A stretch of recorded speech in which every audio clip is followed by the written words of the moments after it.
Je suis originaire de la Bretagne, dans l'ouest de la France, d'une région, c'est un coin qui est côtier, donc proche de la mer, donc ça manque un petit peu ici. Là.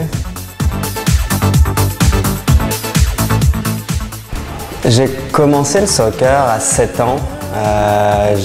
J'aurais aimé commencer avant, mais je ne sais plus pour quelle raison ma mère voulait pas que je commence plus tôt.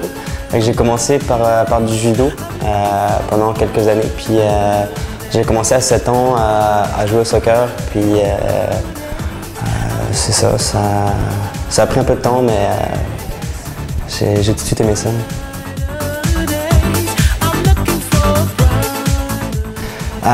Mon premier club à 7 ans, c'était un club, le club local là, de chez nous. C'était un tout petit club, ça s'appelait le Football Club du Goyenne. C'est comme un club qui regroupe plusieurs communes.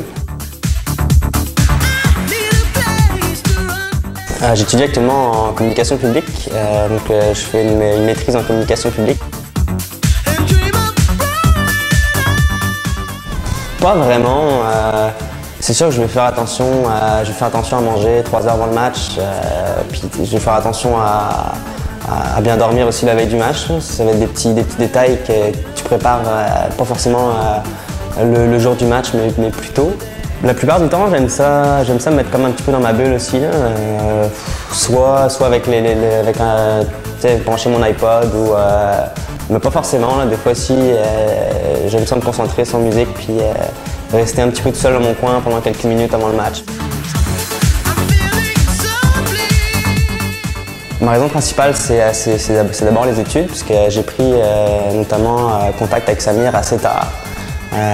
J'ai pris contact avec lui genre fin du mois d'août, juste avant le début de la saison.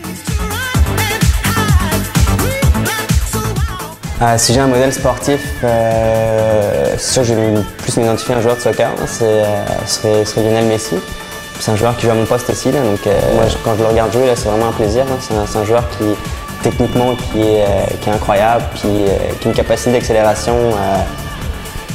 Je veux dire, rien que le regarder jouer, c'est juste du bonheur. C'est le genre de joueur qui peut te montrer justement que quand tu as la volonté de faire quelque chose, si tu mets 100% des chances de ton côté, c'est jamais impossible. C'est quand même une belle histoire avec lui. Julien Priol, numéro 7 de l'Université Laval, demi-latéral.